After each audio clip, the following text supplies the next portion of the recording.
Beyond the Page, presented by Digitally Global. I'm having Mr. Aashish Jhunjhunwala with me. He is currently working as a strategist at Tata Digital at the President's Office. He has also worked formally with BCG, Goldman & Sachs and the Sovereign Fund of India. He is helping businesses to grow in a lot of platforms, especially in LinkedIn. He is having a follower base of about 75,000. So welcome, sir, for today's session. Thank you, Digital Global and Beyond the Pitch for having me here. It's an honor to be here. Thank you. So I will just straight away come to the question like, how important is content marketing in the LinkedIn platform and how businesses can use it at the personal level and also at the corporate level? So I think as times evolve and the more dynamic the environment becomes, every day some other new event is happening and the people want to be more informed. So I think content marketing becomes really very impactful. We have seen companies, a unicorn food delivery company is there. So we see that they have a very little marketing expense because they are leveraging their social media accounts and doing a lot of content marketing, and they are going viral every other day.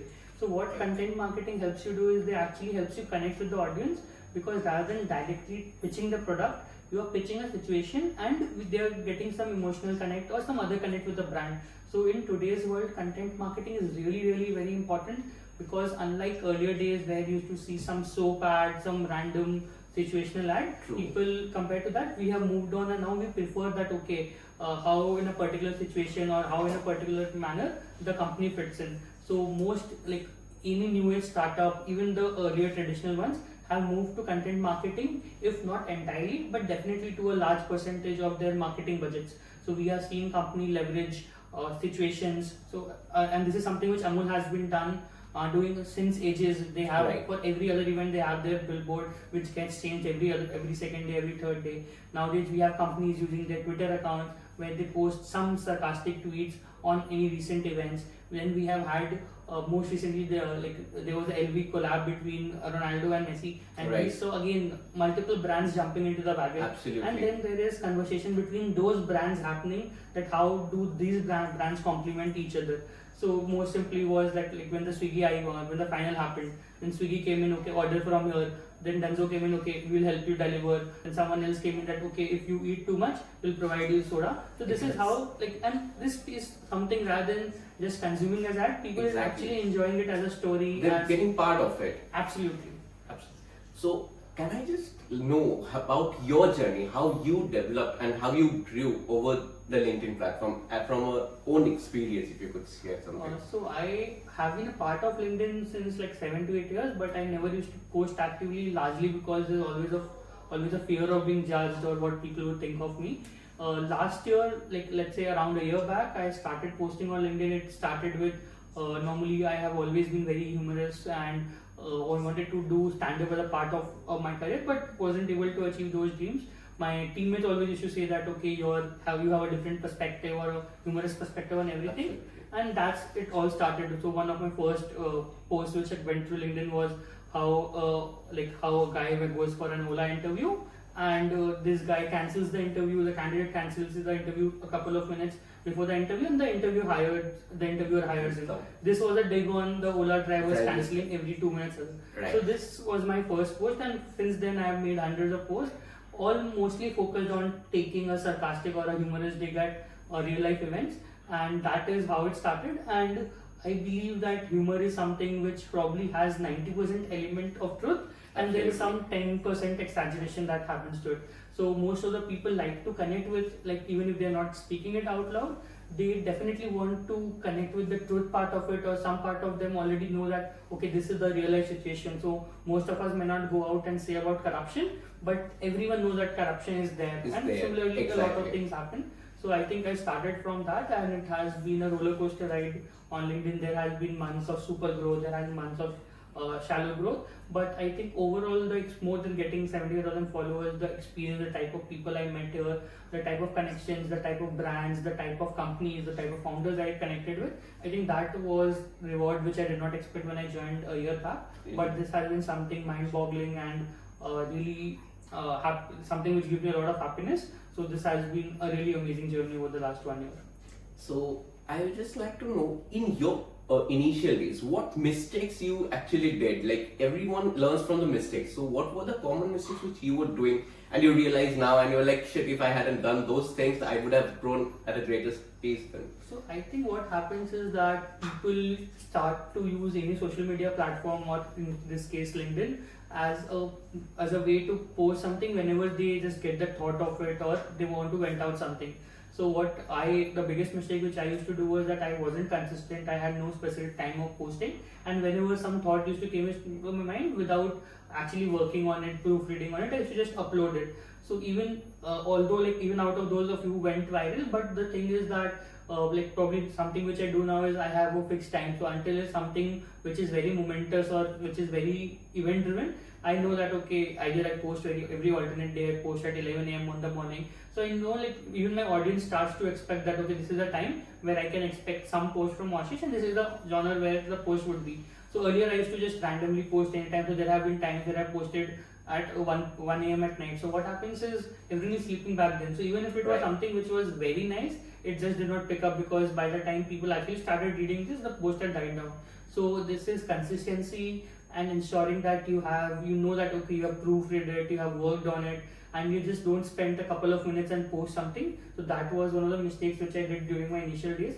Apart from this, what usually happens is one should avoid sensitive topics. It's good to be humorous, it's good to be fun, it's good to be informative, but it's just sometimes like a creator cannot cover all the various perspectives of a particular event. So earlier I used like whenever there used to be some controversial event and I had a funny take to it, I used to just blatantly take that. Now I've matured on that terms that okay, probably let's be slightly more sensitive because again your followers or your people, your connections, they have become attached to you. Many of them look up to you that okay, this is the guy I want to be, or this is the guy probably I want my children to be. So at that post or at that situation, I just want to be a bit more responsible and careful. So I think I've become more consistent now as compared to before. I've become more responsible now, and I people are actually looking up to you to be someone like Mr. Aashish.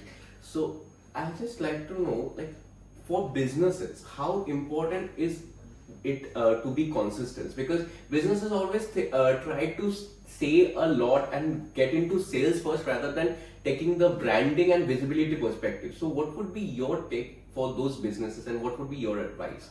So I think like with changing times, one thing like sales was always thought to be something which is a push journey rather than a pull journey. Right. And this is where a lot of the changes have happened. So now let's say if we talk about all the major e-commerce platforms, even if you look at a lot of insurance platforms, there the client that the brand is not continuously calling the customer that come to my platform. True. They know that okay, they showcase what they actually have, and then they wait that okay, let the customer come to the platform and let them experience it, and once the experience has been good, they know that the repeat is very high.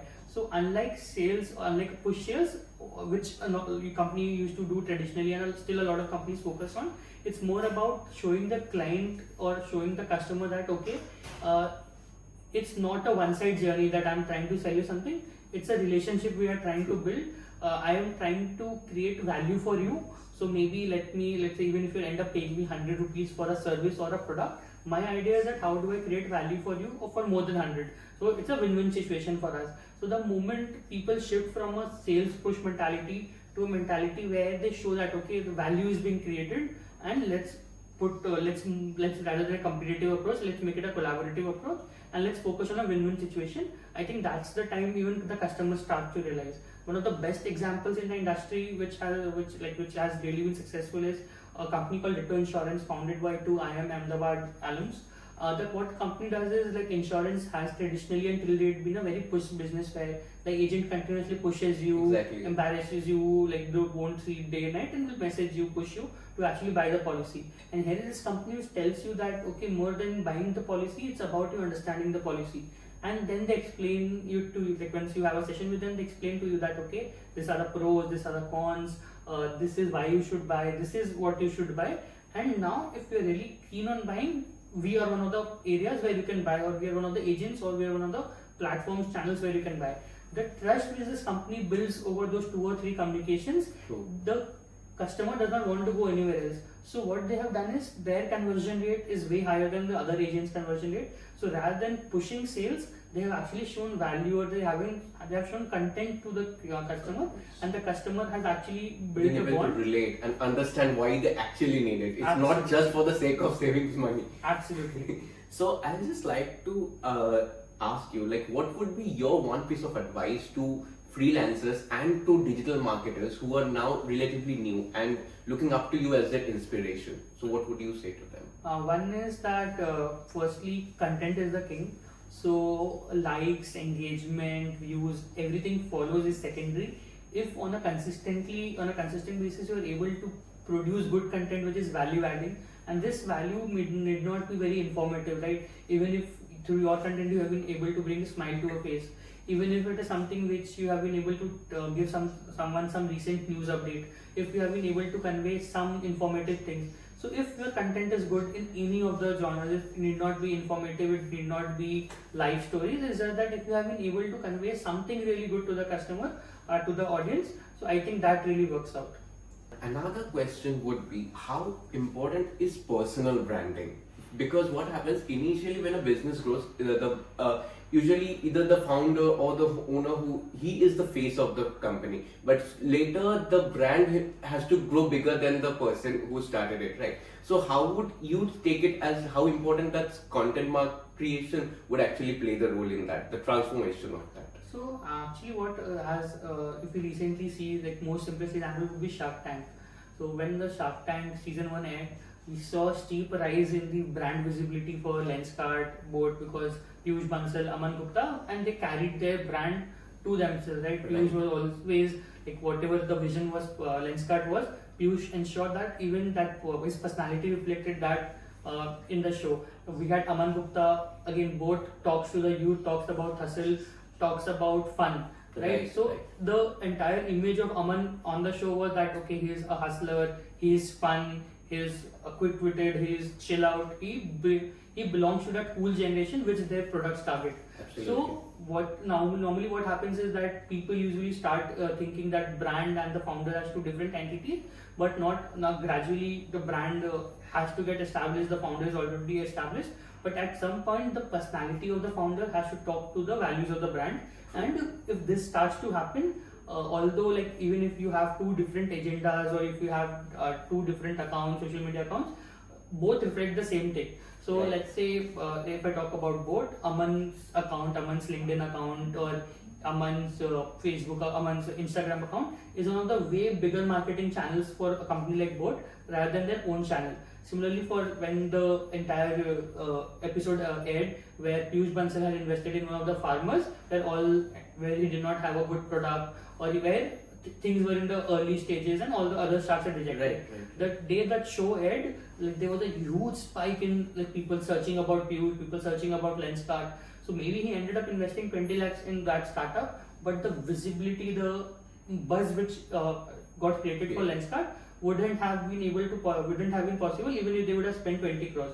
Right. So till the time the value of the brand gets reflected in the founder's personality, founder's social media appearance, I think both can go hand in hand, and gradually when the brand is accepted, people get more attached to the brand visibility or the brand growth automatically kicks in.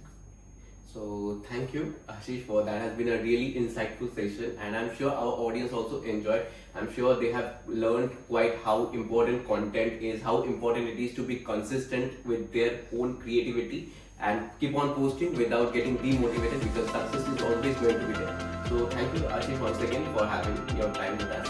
Thank you. And till then, stay tuned.